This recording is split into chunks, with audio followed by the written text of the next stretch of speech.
Kita lihat semangatnya teman-teman ya. Kalau saya bilang prudential, tangan kirinya kanannya yes, yes, yes, bisa? Oke.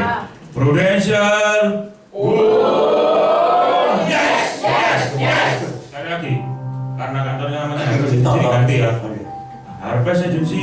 一场平台走秀。 Yes, yes, yes. Oke, kita ulang ya. Harvest Agency.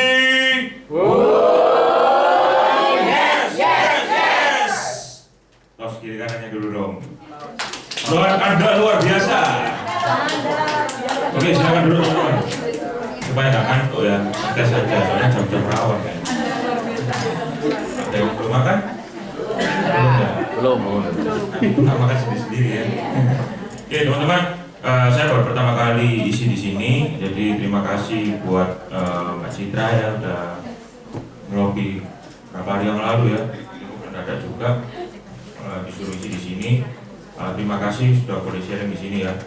Saya juga beberapa minggu yang lalu sempat sharing di Harvest Agency Mojokerto juga, diminta tolong sama Ko Hendro. Saya sempat isi di sana juga gitu ya. Nah, perkenalkan nama saya tadi dari Sandepas tuh Randy ya. Saya lulusan hukum, ternyata kita ini seperguruan sebenarnya ya, sama SD 10. Jadi satu perguruan kan, Pak Kando kan juga dulu dari Trasti kan ya, kemudian dia buka kantor tahun 2011 kalau saya. Terus ngobrol-ngobrol sama Antoni, ternyata kita juga satu alma mater ya, dari Fakultas Hukum. Saya juga baru tahu tadi, adik kelas 2 tahun di bawah saya gitu ya. Luar biasa juga Antoni, itu tangan ya buat Antoni, luar biasa. Nomor 1 tadi ya, top leader ya tadi ya, nomor 1 ya, luar biasa, masih muda juga. Nah teman-teman, hari ini saya terus terang nggak bawa materi gitu ya, karena saya juga baru pertama kali ngisi di sini. Jadi saya mau sharingkan pengalaman saya selama saya dari pertama sebelum di Pro sampai akhirnya di Pro join agent sampai jalan agent gitu ya. Yang agent di depan ini yang pakai jas ini yang leader kan gitu ya. Oke, agent semua, iya sih, tenaga pemasaran prudential gitu ya. Betul. Oke. Jadi teman-teman, saya kalau lihat di Sandepas tadi, saya ini background dari keluarga juga enggak. Jadi dari keluarga mama sama keluarga papa ini, kita papa sama mama saya ini dari keluarga yang ibaratnya paling nggak punya gitu ya. Dari antara saudara mama saya ini paling nggak punya. Dari antara saudara papa saya juga paling nggak punya. Jadi kehidupan saya dari kecil juga nggak terlalu yang bagus-bagus amat gitu ya. Ibarat kata ya pokoknya kecukupan, ya cukup lah, bisa sekolah, sampai sekolah ini tuh juga saya sudah senang gitu ya. Itu pun saya nggak tahu misalkan itu uang pinjam atau apa, sih juga nggak ngerti kan. Orang tua kan mungkin juga ngomong. Nah, saya punya cita-cita itu ingin jadi pemain band gitu ya. Kalau tadi teman-teman lihat, ada saya keinginan untuk jadi pemain band. Saya suka main drum. Jadi dari SMP kelas 1 saya udah sama papa disuruh coba main musik gitu ya. Saya sempat di lesin drum sama papa, tapi stuck, habis itu berhenti ya. Nah terus kemudian sampai saya bermain musik sampai kuliah ya, sempat di Ubaya pun saya main musik juga. Cuman saya nggak terusin gitu ya, karena ya sadar diri gitu ya, untuk ke arah sana itu susah gitu ya, banyak pertimbangannya. Nah, dulu sekali saya juga main basket gitu ya, pendek-pendek ini juga pemain basket gitu ya, meskipun pendek ya. Kalau Bowie kan memang tinggi gitu ya, pemain basket cocok gitu ya. Saya dulu juga main basket sama, ya sempat ikut ke Jorda apa seperti itu ya, itu SD sampai SMP. Saya nggak terusin juga. Nah, orang tua saya sampai hari ini pun dia nggak ada background wira swasta, gitu ya. Papa saya ini kerja ikut orang, jadi ikut temennya sampai hari ini, gitu ya. Nah, saya nggak pernah, jadi kalau kerja ikut orang pasti nggak enak lah ya. Ya, saya juga ngalamin, saya kan juga bangsawan gitu ya, bangsa karyawan gitu ya. Nah, saya juga pernah ngalamin gimana jadi karyawan juga. Ya, kalau dibilang enak, enak awalnya gitu ya, tapi lama-kelamaan juga nggak enak. Mas ada yang kerja ikut orang? Atau full time semua? Jangan full time semua ya? Waduh, luar biasa buat RPS ya, gimana ya? Nah, saya waktu SMA ya, jujur, orang tua saya ini kepinginnya saya jadi dokter. Kenapa? Sekali lagi, papa saya, sebenarnya papa saya juga pernah di asuransi, teman-teman. Dari tahun 90-an, 90 sampai kira-kira 98, beliau itu ada di asuransi yang sudah tutup sekarang. Waktu itu kena tahun 98 krisis ya. Ada namanya asuransi BDNI Life, kalau teman-teman tahu. Itu gabung dulu ada banknya juga ya, bank BDNI ya kalau nggak salah. Nah, papa saya sempat di sana sekitar 8 tahun kalau nggak salah. Habis itu karena BDNI ini tutup, papa pindah tempat lain. Sempat di asuransi lain lagi itu kalau nggak salah, nggak apa-apa ya sebut mereknya AIA. Sempat di AIA. Dan pernah paling terakhir itu di Prudential sebenarnya, tapi pada saat di Prudential itu nggak terlalu jalan.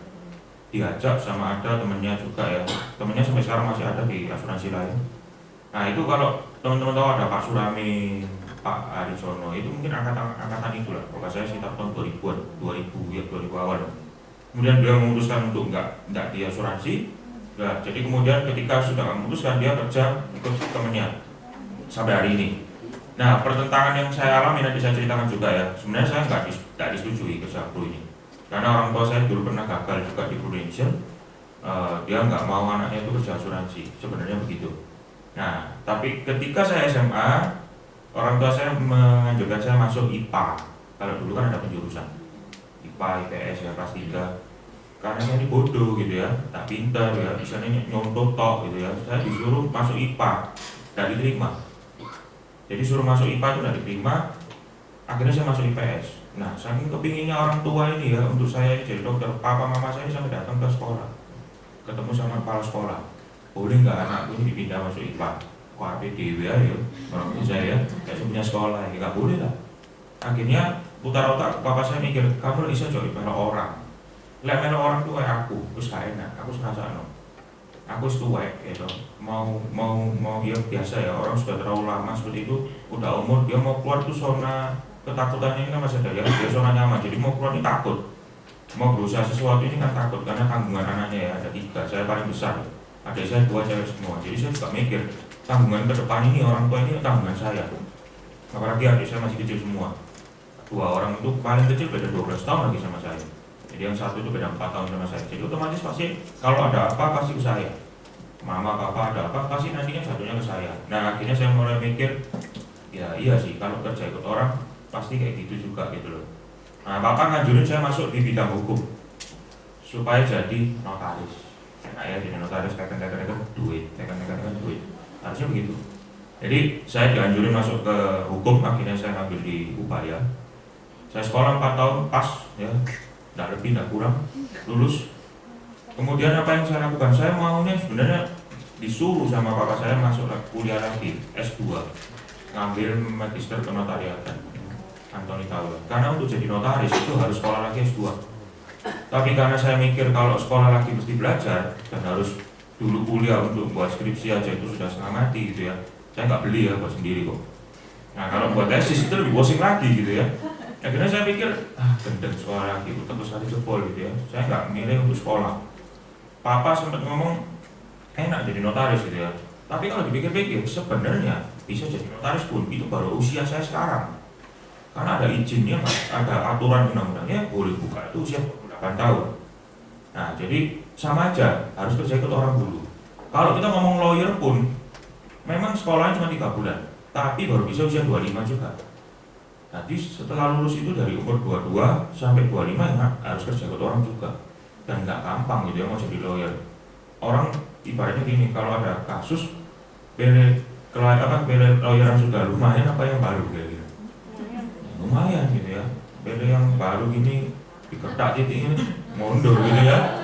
Nah maksudnya orang patak-patak juga gitu ya. Nah kalau jadi notaris tak lihat-lihat kebanyakan kok wedok gitu ya, cewek gitu yang jadi notaris ya.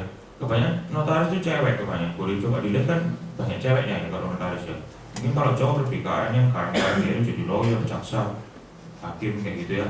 Nah akhirnya saya memutuskan untuk nggak aku nggak mau kerja, nggak mau nerusin bidang hukum.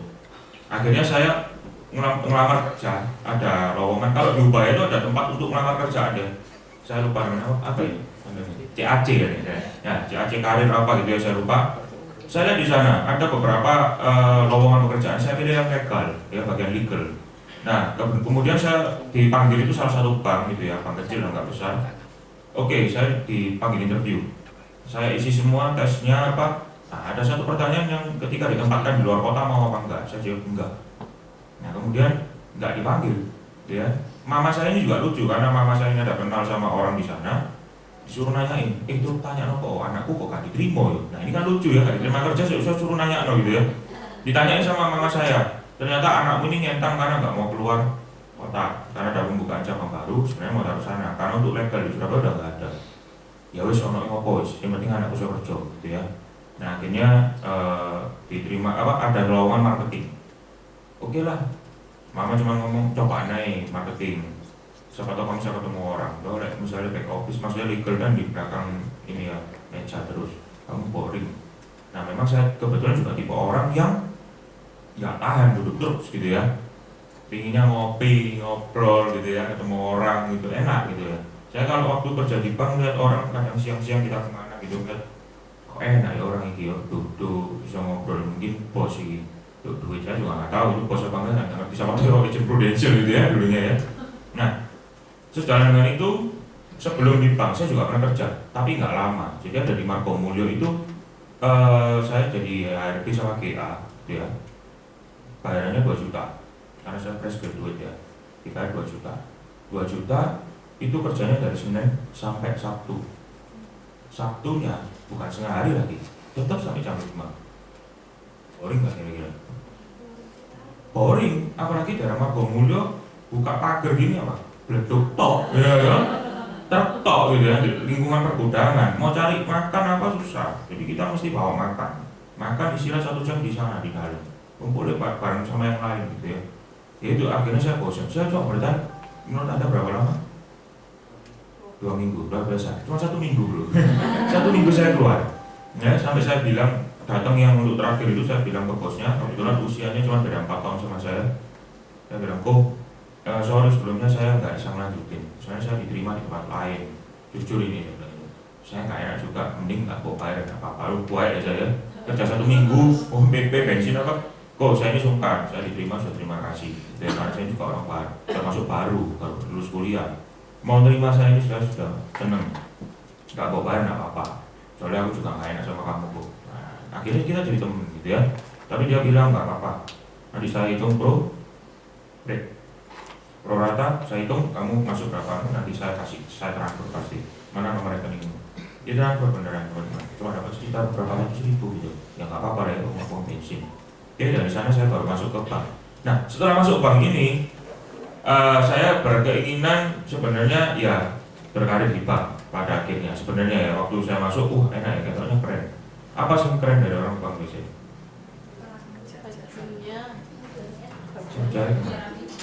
Cari rapi, terus orang muda nggak rapi berarti, lebih bisa nyantai ya. Sopir, pagi bos, itu buka ya, siapa yang buka ya, masuk, minum sudah ada, gitu ya. Terus kalau turun kita bawa barang ini dibawain, masukin mobil, terus habis itu tutup pintu lagi, ditutupin, ya semua serba enak, gitu ya, kayak di fasilitas ya, dikasih fasilitas. Tapi kalau dihitung-hitung sebenarnya kita ini sama saya waktu itu ya, maksudnya sebagai karyawan pada saat itu sama tukang parkir itu sama. income-nya kalau mau dihitung. Bayangin saya kalau parkir di Indomaret itu tulisannya bebas parkir padahal ya. Tapi keluar disempit gitu, benar nggak? 2.000 mobil anggap aja. Saya cuma mikir, gendeng, tukang parkir 2.000 satu mobil. Padahal misalkan saya kadang cuma beli apa gitu ya, beli rokok, beli minum, nggak sampai 5 menit, turun cek, balik mobil lagi, baru 2.000. Bayangin kalau 1 jam 10 mobilnya masuk lagi, masuk loh, sudah berapa? 20.000 kali 8 jam sama, sudah berapa? Kali 30 hari, berapa juta? Berapa juta? Saya nggak pintar matematika, tadi kan saya bilang saya goblok kan. Coba dihitung sendiri berapa. Nah, padahal fresh graduate tadi saya digaji cuma 2 juta. Itu mending waktu masuk bank pertama kali malah turun 1.750.000. Gaji pokok saya cuma 1.250.000. Uang tunjangan harian kalau ditotal masuk semua itu 500.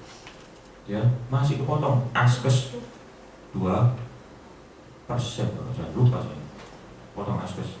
Sudah mikir-mikir, gila ya, sekolah mahal-mahal, bayar mahal-mahal. Nah itu tukang parkir loh, si tinggian tukang parkir. Ya, bondo kayak sempritan, kelambi ya, saya nggak apa-apa ya, paling ngambil lap, kayak ngelapin keringat namanya. Kita sih sudah keren-keren, pagi bos, bukan gitu. Mau berapa? Itu marketing ya. Saya terakhir kerja di bank, itu gaji saya 4 juta. Jadi memang luar biasa perusahaan itu, kuncinya memang kurang ajar gitu ya. Jadi begitu masuk saya 1.750.000 itu bulan Desember tahun 2010. 2011 bulan Maret itu ada kenaikan gaji di bank. Kira-kira naiknya berapa persen menurut teman-teman? 10. Yang paling besar kira-kira berapa persen? 20 ya. Yang luar biasa, saya naik 100%. Jadi dari 1.250.000 ya, arek cilik ngaplu gak ngerti apa-apa 1.250.000 baru di training bla bla 3 bulan kemudian jadi 2.500.000 plus uang tunjangan harian 500, 3 juta. Gimana sebagai orang yang baru kerja digituin? Wih, berarti aku kerja ngapi iki. Nah, ini sampai 100%. Kira-kira semangat kerja luar biasa nggak ke depannya setelah dinaik? Ya. Setelah dinaik, kita kerja setengah mati ya, wah betul, supaya tahun depan berharap naik 100% lagi. Dalam hati begitu. Maret tahun depan naiknya cuma berapa persen? Dari 2.500.000 ya tadi ya, naiknya cuma 1 juta. Gaji pokok saya jadi 3,5, berarti berapa persen? 2,5 ke 3,5, 40 aja. Berapa? 30, 40. Sekitar segituan. Naik jadi segitu, uang makan tetap 500.000, 4 juta. Dalam hati, gila. Tahun lalu 100%, tahun ini cuma 40. Ya memang sih, kalau bos ngomong ya perusahaan bangun, kamu nggak 100% terus gitu ya. Tapi setelah saya pikir-pikir, semakin kesini ya, saya baru nyadari, saya ini goblokin waktu masuk gitu ya. Sebenarnya mungkin gaji saya pada saat masuk mungkin bisa diterima 3 juta. Benar nggak? Waktu dia tahu bahwa akan ada kenaikan gaji, saya cut dulu aja, dia tak bayar separuh. Ketika nanti ada kenaikan gaji, supaya orang ini senang, kamu tak naik 100%. Supaya kamu kerja gitu, benar nggak? Padahal mungkin itu sebenarnya jatah saya, tapi di-cut dulu sama perusahaan. Perusahaan pasti seperti itu. Ada yang sebagai karyawan di sini? Nggak ada ya? Sudah full time semua? Mantan karyawan kalau gitu ya? Ada? Ada mantan karyawan? Saya cuma ingin tanya, dulu pertama pernah kerja, waktu naik gaji pertama itu lebih besar apa enggak daripada kenaikan keduanya? Mungkin ada yang pernah sama seperti saya, mungkin. Apakah pernah ada? Gak pernah naik malah? Ada ya? Diopong kayak perusahaan.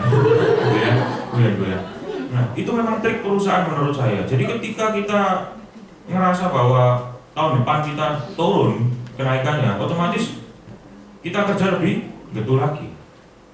Wah, saya ini berarti ada kesalahan. Tahun ini kok sampai naiknya sedikit. Berarti saya harus lebih getol lagi. Ketika sudah lebih getol lagi, ternyata kenaikannya hampir-hampir seperti itu aja. Yang terjadi adalah Anda kecantol terlalu lama di sana. Betul ya? Akhirnya untuk keluar sudah susah. umur, nyaman dan lain sebagainya, fasilitas, ya. Nah, kebanyakan orang itu untuk memulai di Prudential itu gengsinya besar, betul nggak? Sebenarnya kita ini kan di bidang penjualan, tapi arahnya kan bukan penjualan. Orang untuk sukses harus belajar. Dari belajar ini, belajarlah untuk langsung take action. Habis take action, apa? Terjadi apa? Habit. New habit. Dari habit jadi result.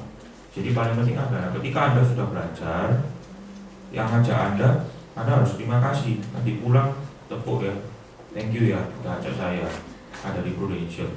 Ketika masuk pertama kali, dikelempar gini nggak? Didiemin nggak? Enggak loh, Anda diajarin, benar nggak? Anda belajar dari dia. Ketika Anda habis belajar, Anda take action. Habis action, kalau Anda rutin action, jadi sebuah kebiasaan. Kalau nggak kebiasaan jadi apa? Kalau sebuah prospek ini nggak dijadikan kebiasaan, ya nggak ada hasilnya juga. Jadi hasil itu nggak perlu dipikir sekarang, karena hasil itu kalau kita sudah memang rutin benar, jalannya benar, sudah belajar dengan benar, otomatis hasilnya akan mengikuti. Jadi jangan khawatir dengan hasilnya. Kalau hari ini katakanlah Anda gagal prospek dan lain sebagainya, coba kembali lihat ke diri kita masing-masing. Apa ada yang salah? Secara produk, secara taktiknya untuk menyampaikan bagaimana, sudah benar belum? Ya, komunikasinya bagaimana? Nah, semua itu pasti ketika kita ditanya, diajak pertama kali bilangnya, saya nggak bisa jadi ini marketing, saya nggak ada background jadi sales, saya nggak bisa ngomong, betul nggak? Padahal waktu ngomong nggak sebenarnya sih? Ngomong ya, karena saya nggak boyon gitu ya sama teman ya. Ya ini bisnis gini, aku bisa ngomong bro, aku pikir kan aku ngomong bisu dah, barusan, gitu ya. Karena bisa ngomong gitu ya sebenarnya. Nah, seorang sales itu sebenarnya kita semua ini dari lahir sudah ada darah sales, benar nggak? Nah, kapan tuh? Waktu kapan ada darah sales? Kok tahu ada darah sales dari sejak lahir? Waktu kapan? Waktu bayi, balita, benar nggak? Minta ini, dibeli nggak? Luar biasa, dibeli, dikasih. Sebenarnya sudah ada. Seiring perkembangannya usia, sikon lah yang merubah itu. Sebenarnya ada yang ngomong jangan gini, jangan ini, jangan itu. Admin itu salesnya. Ada salesnya ada. Seorang admin. Admin itu ada dana salesnya. Dia jual laporannya loh. Gaji. Ibu rumah tangga ada dana salesnya. Ada jual dirinya ke suami dalam tanda kutip, betul kan? Ibu rumah tangga nggak kerja, jual dirinya ke suami, dia dapat uang lebih. Jadi sebenarnya nggak ada perkataan bahwa saya nggak ada darah sales, maksudnya nggak ada untuk bisa menjual, nggak mungkin. Minim-minim pasti pernah, cuma nggak sadar. Minim-minim pasti pernah orang itu jual sesuatu. Simpelnya ya, pernah makan sesuatu yang enak, kemudian ditanyain teman, kamu sudah makan di sana? Sudah. Bisa jelasin dengan detail nggak? Wah enak bro makanannya sih ini. Waduh begitu buka panas minum bleber, wah enak kabeh pokok ini. Padahal kita nggak disuruh jualan loh, nggak disuruh promosi loh sama restonya. Dibayar nggak? Enggak. Tapi bisa selancar itu. Nah mungkin kalau pernah punya temen yang seperti itu, tarik aja. Perangkapnya kan itu. Dia kalau pernah cerita sesuatu, suruh. Kamu dulu pernah ngomong ini enak. Kamu loh gak dibayar, tapi kamu bisa cerita ke orang sampai seluas itu. Ya, oke. Jadi kembali ke saya tadi ketika masuk ke Prudential 2012 awal saya ketemu dengan Prudent. Coba. Saya punya tadi saudara saya, jadi Jack Bandrio itu sepupu saya, kakak sepupu saya. Jack Bandrio ini backgroundnya enak, pengusaha. Kalau teman-teman dulu, sekarang tokonya rasanya udah ada, soalnya dia begitu gabung itu waktu itu tokonya udah ditinggal. Semakin kesini dijual, semakin sepi, kecil, ditinggal. Kalau pernah ke WTC, ke lantai 5 itu kan paling gede ya, tahu ya, ada supermarket kayak aksesoris ya. Jack ini jualan aksesoris. Saya melihat dia itu kerja semangatnya luar biasa. Jadi dia mulai jualan aksesoris handphone itu sekitar tahun 2000-an lebih. Zaman itu dia pulak-pulak sendiri apa, kalau pergi makan gitu ya, dia bawa tas selfie di dalam model. Aksesoris itu semua taruh sana. dia bisa nawarin orang di meja-meja makan untuk beli aksesoris handphone. Dari sana saya waktu itu masih kecil ya, saya SMP, tahun 2000-an. Saya ngeliat dia luar biasa orang yang kerja. Sampai bisa punya toko di WTC, saya sampai ikut ngecek, saya masih ingat dia sama pegawainya satu. Nah, saya ngeliat Jack ini duitnya ada, enak. Kok mau kerja produk? Itu yang buat saya agak kepikiran gitu ya. Karena tokonya dia itu namanya JAL, kalau teman-teman pernah tahu di WTC dulu lantai 3 kalau saya. Dia juga model supermarket gitu, kayak supermarket gitu. Nah itu akhirnya mungkin sekarang udah enggak ya. Ketika jual itu di sana mungkin dijual ke orang dan toko itu. Saya lihat dia ini background enak semua. Kenapa kok masih mau di pro? Dia join setengah tahun lebih dulu dari saya. 2011 pertengahan. Dia join di Prudent. Diajak sama yang ada dia sudah aktif gitu ya. Yang ngajak dia itu rumahnya itu tetanggaan sama KWB. Jadi depannya KWB punya rumah di Wakuan itu ada depan rumahnya gini tuh dulu rumah agent yang nggak salah. Kevin nggak salah, saya lupa namanya. Pokoknya yang ngerebut dia itu nggak jalan. Waktu dia agent, Kevin ini agent, Jack juga agent. Terus waktu Jack naik UM, Kevin ini masih agent. Jadi memang nggak aktif Kevin ini. Mungkin rada aneh orang yang mungkin ya. Pemikirannya mungkin keliru gitu. Ada yang keliru dari dia nggak jalan di pro lagi. Nah akhirnya dari situ saya diajak sama Jack. Jack ini pinter ya, orang yang tahu saya kerja di bank, saya kerja ke orang. Dia ini kan orang suka makan. Wah kadang-kadang hari biasa ditelepon nih. Di mana? Saya ini pulang kerja. Ayo makan. Nah, bareng sama satu saudara saya lagi. Dan makannya mesti enak-enak tempatnya. Bari makan. Sambil bari makan ngobrol dia apa kerja? Ya terus ini. Sesekali dia masukin tentang pro gitu ya. Komisi 5 tahun, 30% bla. Saya nggak gitu ya, nggak terlalu menanggapi juga. Tapi dia sering aja saya, Excel susu tor, laru pola, bitus ya, terus itu. Nah kayak gitu, makan begitu terus. Hampir seminggu itu pasti ada kayak gitu. Nah saya namanya pulang kerja lapar, diajak makan gini, oh ya luar biasa, tak terlakoni terus saya gitu ya. Kamu mau ngajak terus makan ya saya ikut gitu ya. Karena saya jujur waktu jadi agent, boleh tanya ke tukang bakso masih hidup gitu ya. Saya makan bakso itu setiap hari teman-teman. Dari pulang kerja, saya nggak pernah mau prospek itu nggak pernah langsung pulang. Karena kalau pulang bensinnya pasti nambah duit lagi. Jadi saya tinggal di warung dulu, ada warung dekat kantor saya di Ngagel. Saya ngopi, makan Indomie ya. Kemudian nunggu jam mau prospek. Begitu jam prospek saya berangkat. Pulang prospek, kalau Jack nggak telepon nggak ngajak makan, saya nggak makan ya kan, nggak makan sama Jack. Saya mampir dulu ada namanya bakso Cak Noh, kalau teman-teman tahu.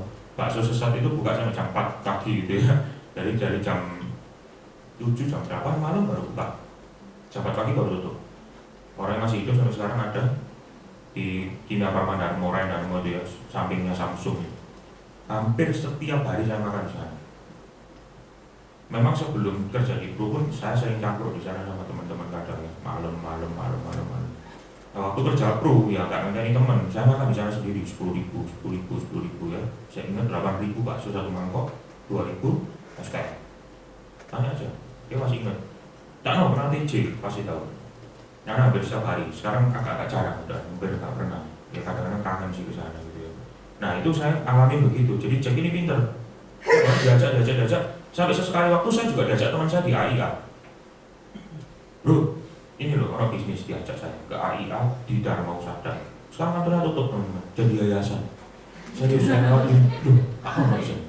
Saya dulu pernah datang ke sini ada rumahnya di tikungan gitu ya. Itu bentuk rumah gede gitu, punya orang gitu. Nah, waktu tanda tangan, bedanya pro sama asuransi lain apa? Begitu saya tanda tangan di AIA, saya tanda tangan loh teman-teman di AIA. Karena itu merasa temen gitu ya, saya tanda tangan. Terus dimintain apa?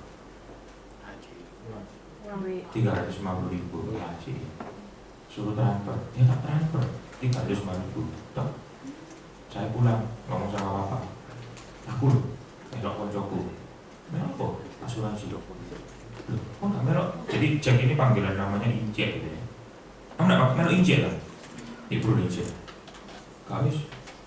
Kalau dulu dewe kayaknya enak melok konco ya. Nah, saya dimarahin papa saya, digoblok-goblokin. Lah kan gendeng. Kenapa kok saya melok konco ngomong dulu dewe ono kok? Lebih enak melok dulu daripada melok konco lah. Apalagi ini berbeda asuransi perusahaannya. Setelah saya pikir-pikir, ya udah saya ikut ke saudara sendiri. Saya TB cek Desember itu posisinya tahun 2011. Setelah tak pikir-pikir, aku tak melok kamu wis. Saya sempat ngomong kalau saya ikut di asuransi lain. Tapi saya ngomong ke dia, aku tidak serius kok, aku tak melok kamu aja. Nah, dasar dia orangnya juga seneng jalan-jalan. Tunggu saya pulang dari Singapura ya, bulan depan. Dia kalau liburan luar biasa memang ya. Sampai hari ini liburan ke Amerika bisa 1 bulan lebih gitu ya. Itu waktu itu hampir 3 minggu kalau nggak salah dia ke Singapura. Jadi lewat tahun baru saya baru bisa ketemu dia. Luar biasa ya pikir-pikir. Ya harus nggak apa-apa aku tak ini. Ya, akhirnya saya baru tanda tangan Januari teman-teman. 2012 Januari saya tanda tangan, tanggal 11 kayaknya. Tanda tangan AJ 4 Februari. Langsung jalan nggak? Kira-kira? Enggak, namanya coba-coba gitu ya. Saya coba-coba awalnya. Saya nggak kepingin apa-apa, pokoknya ya dapat tambahan.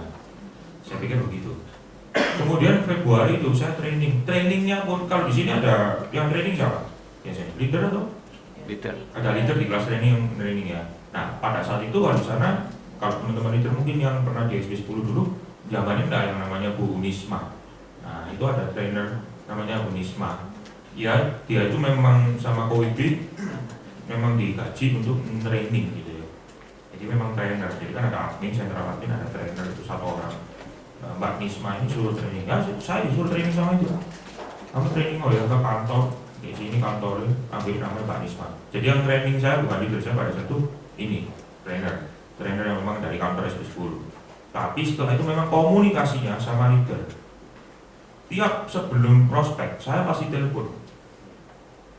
Aku mau ketemu namanya ini, backgroundnya kayak gini. Dan saya langsung ngomong, saya mau ngomong kayak gini. Ya apa? Oh ya wis, gak apa-apa, coba aja. Ya tak coba. Berhasil nggak? Belum. Pulang telepon lagi. Sambil berharap diajak mana ya? Yang lupa ya. Saya telepon ini jam 11 jam 10 saya telepon. Karena dia cangkruk itu sampai jam 12 katanya, sampai jam 1. Seperti itu hampir setiap hari. Saya di telepon dia, kurung closing kurung itu apa data. Iya, orangnya sih belum mau. Langsung diajarin. Ya lain kali kamu ngomong gini, kamu gini, orang kayak gini nggak bisa gini. Jadi ada handling objection juga. Nah sesekali saya dipanggil dia waktu malam itu. Kamu di mana? Aku diarahin di sini mau mana? Mau balik, mau makan. Terus aku orang gini makan. Nah sambil makan dia diajarin.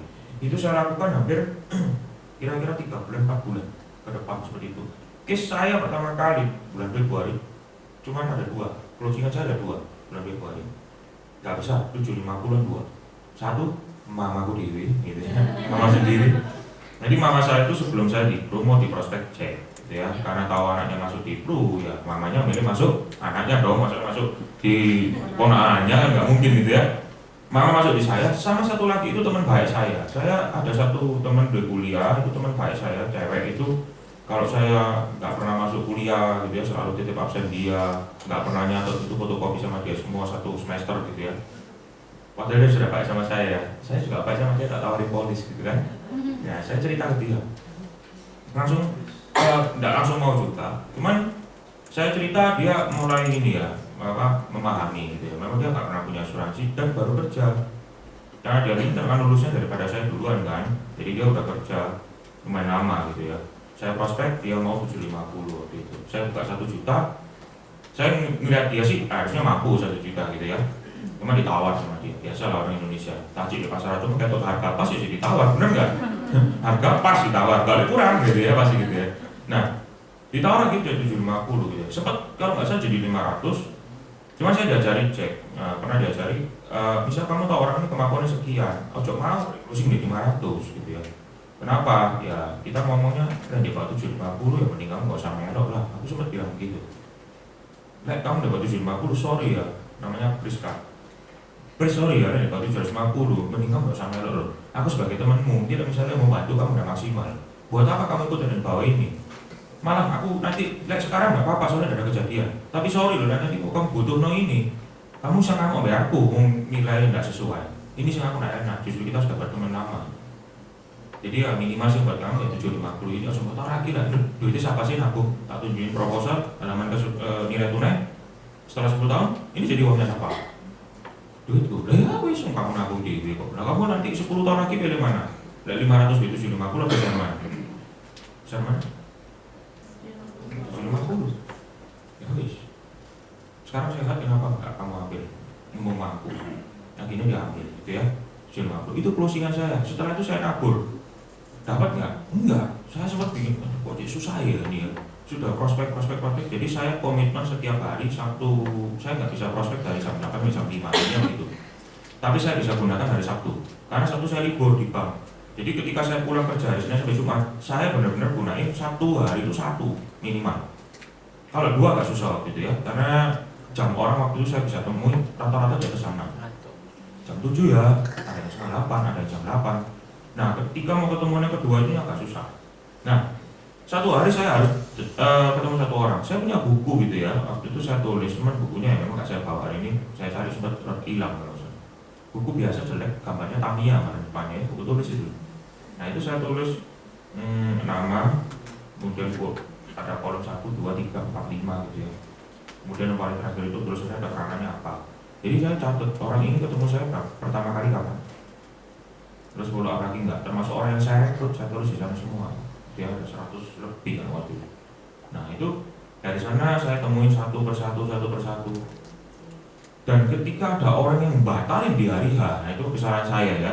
Jadi ketika saya janjian cuma 1 orang, biasa ya orang mau diajak ketemu batalinnya mendadak. Kadang jam 4, jam 5 sore, saya sudah mau cabut, maksudnya mau pulang dari bank itu mau keluar, dikabarin, sorry ya bro, tidak bisa ketemu. Aku ada ini, aku begini, klasik, pasti itu pernah terjadi. Kemudian apa yang saya lakukan? Saya cepet-cepet langsung keluarin handphone lagi. Saya lihat kontak lagi, semua, siapa yang bisa saya temuin cepat. Sampai kepinginnya ketemu orang cepat, yang kita chat ini langsung ngomong apa? Kamu nawari apa sih? Saya kebanyakan terus terang waktu itu ya. Pertama nggak terus terang. Terus lama-lama saya terus terang. Sekarang saya di pro. Lu kan nggak di bank kan? Duh ya makanya ini kati metu aku ke bank hari ini, aku fokus di prudensial makanya ketemu kamu. Itu saya selalu canangkan begitu. Jadi supaya orang itu ingatnya bukan lagi Randy Bank, tapi Randy Prudential. Saya harus merubah itu mindsetnya. Kadang ada orang yang ketika ditanyain kerja di mana, waduh dedek gila tak mau pruden nggak ya, aku sih lama nih kerja di misalnya kayak ABC gitu ya, di ABC. Padahal ketika pulang dia ditawari orang lain asuransi prudensial mahal loh gitu. Coba waktu pertama gimana prudensial lu tak aku tuh mau bawa aku udah ada asuransi. Itu momen yang kita nggak bisa tahu. Siapa tahu ketika kita ketemu orang ini lagi memang mau dengerin prudensial. Sama, saya juga waktu itu membutuhkan waktu kok memang untuk bisa ngomong ya prudensial itu butuh waktu. Dan memang wibawa Anda itu jadi naik kalau kerja di prudensial. Terus terang ya. Mungkin ketemu bos Anda dulu, Anda yang ngomong, pagi bos gitu ya. Kalau sekarang Anda ketemu bosnya yang lari. Betul nggak? Jadi di prospek gitu ya, wibawanya gitu ya. Nah dari sana juga tahu temen yang benar-benar teman yang mana. Oh ini konco ini enggak gitu ya. Karena saya memang punya teman baik, kumpulan saya. Ada satu orang yang menjelekan saya gitu ya. Jadi saya prospek dia itu mau loh. Dia itu cerita sama saya, papaku deh malah samperin di Penang. Minta sekian juta. Ya memang bro. Ini ngobrol di mana? Dia di Cakno bakso itu Mas ya. Ngobrol di bakso itu. Sambil ngopi, makanya bro, kamu harus ambil. Ini orang punya ya, orang berada, papanya ada uang. Maka kamu harus ngambil. Kamu nggak punya, coba bayar nggak apa-apa. Siapa sih tahu deh tiba-tiba mau pasang ring? Emang ada gejala ya? Memang tahu bakal mau pasang ring? Ya enggak. Nah ini loh penting buat kamu. Nah saya pada saat itu buka 1 juta lagi ya teman-teman ya, bukan spesialis 1 juta. Memang pada saat itu memang arah saya teman-teman saya memang kemampuannya kurang lebih di sana. 1 juta saya buka. Oke, buat no bro. 1 juta aku sih oke lah. Saya buatin. Berapa hari kemudian ketemu lagi. Ternyata dia ngomong, bro jangan 1 juta, 800 saya. Jadi waktu itu sebelum ketemu dia bilang 800 dulu. Saya bawain 800 proposal, 800 ribu. Apa yang terjadi? Gak mau menol. Dan ngerasani di pinggir-pinggirnya semua ini di depan teman-temanku. Saya dia ngomong orang apa sama dia ini ke teman-teman saya ini maksa dia ikut. Itu saya baru ketahui ketika berapa lama kemudian ternyata orang ini di belakang saya ngomongnya nggak karuan gitu ya, tentang saya ketika ada di grup. Nggak closing memang sampai hari ini. Tapi teman-teman saya yang di pinggir itu sempat ngerasain saya juga, Pak Ali, gitu. Saya kadang setiap kemana-mana mau prospek, mesti teman deket ya. Saya begitu ngomong pro, saya nggak cerita, saya pakai rekening Pak Ali, gambar loh. Tetap gambar rekening Pak Ali, sama ya, gambar. Bawa kertas saya di tas. Datang ke rumah teman yang biasa cangkruk tiap hari loh, saya turun, bro, ini kumpul KB. Orang Pak, apa? Tak cerita ekonomi luar biasa, tabungan ini. Cerita Pak Ali. Bro, kurang kerja itu kondi gitu ya. Pada saat itu juga nggak mikir rekrut Mas, karena pertama kali agent pasti kepinginnya jualan, prospek. Nah itu yang akhirnya di sana itu ngerasain saya semua. Tapi luar biasa, salah satu tadi jadi UM saya, satu lagi sekarang jadi agent saya. Merepet hanya dia aja, gengsinya gede. Memang nggak kena sama saya, tapi kena sama agent saya yang closing dia. Sama operating yang berbeda aku, dan itu begitu. Sampai hari ini ya dia jadi nasabah teman saya yang agent saya juga satu kumpulan kita. Ya memang ada beberapa orang yang seperti itu, nggak masalah. Jadi kita lebih tahu, emang kerja prudensial emangnya kenapa sih? Ya nggak apa-apa tuh. Emang kita nyuri uang orang? Enggak juga. Justru kita harus menularkan hal bagus. Seperti tadi kita bilang kalau belajar, sukses itu harus belajar. Kemudian kita belajar untuk mengajarkan ke orang. Ya salah satunya ketika kita prospek kan kita mengajarkan, memberi edukasi ke calon nasabah. Itu juga berpengaruh dengan ketika karirnya kita di-improve. Kalau kita ngomong belajar ini harus ditularkan, berarti kita harus jadi apa? Leader. Kalau kita di agent terus, belajar action, terus jualan terus. Nah ada satu, kalau teman-teman lihat ya, kalau nanti search boleh, ada satu orang itu masuk Guinness Book of Record, namanya Joe Girard. Pernah dengar nggak? Pernah tahu ya? Joe Girard ini orang Amerika, dia luar biasanya jualan mobil, dia ini di bidang sales mobil. Satu hari bisa jual 5 mobil setiap hari. Bayangin, itu bukan terjadi kebetulan hanya 1 tahun, bukan. Sampai berapa tahun itu?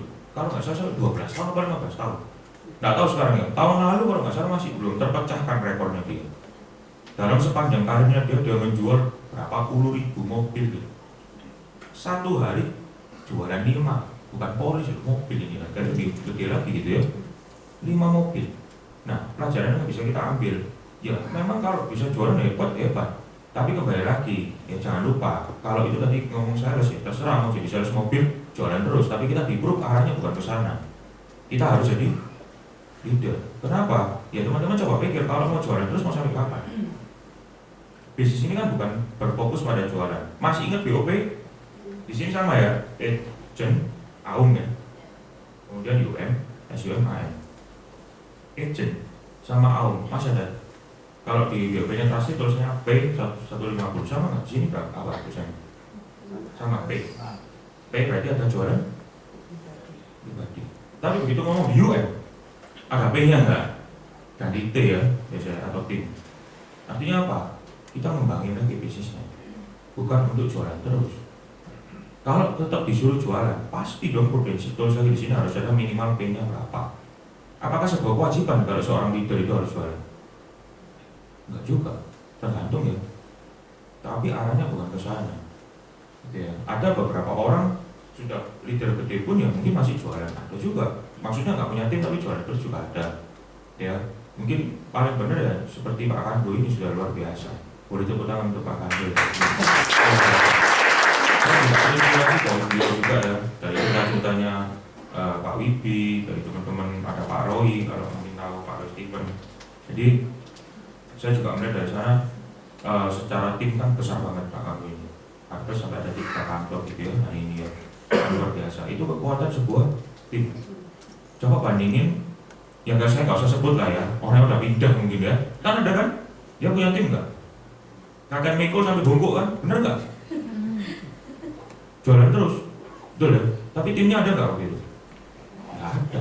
Saya nggak perlu sebut nama ya, nggak boleh. Tapi pasti teman-teman tahu kalau saya sudah bilang bongkok, jadi kan tahu kan? Itu jualan nggak? Jualan. Tiap tahun mungkin bisa PCC. Tapi capek loh teman-teman kalau disuruh jualan terus, bener nggak? Siapa yang kuat terus kayak gitu? teman-teman juga usianya semakin lama semakin bertambah, otomatis secara fisik nggak sekuat waktu seperti Anthony ya, fisiknya ya, mungkin yang sudah 40 sama yang 20-an, beda nggak? Beda, yang 20-an prospek sampai jam 3 dijabani, bener nggak? Kalau yang sudah berkeluarga, umur 50, mau prospek sampai jam 3 pagi, ya dibelai bojoi gitu ya. Jadi ya itulah satu bedanya. Jadi teman-teman juga kan sudah pasti tahu ada cash flow kuadrat, itu salah satu yang membuat saya akhirnya berpikir saya harus UM juga. Saya baca bukunya Robert Kiyosaki. Saya ini nggak pernah baca loh teman, jarang baca dan nggak seneng. Tapi ketika kerja aku saya beli buku. Sering baca bukunya John C. Maxwell, ada bukunya Mary Riana, Tung Desem ya, Robert Kiyosaki, Andrew Wongso, banyak. Itu jadi motivasi. Karena motivasi itu memang ada dari luar, ada dari dalam. Kalau dari luar ya semua orang mau memotivasi, leader memotivasi agent. Sama yang masuk leader ngomong sama muncrat itu, misalnya agentnya juga nggak punya motivasi lebih nggak jalan. Ya, nah saya baca Robert Kiyosaki itu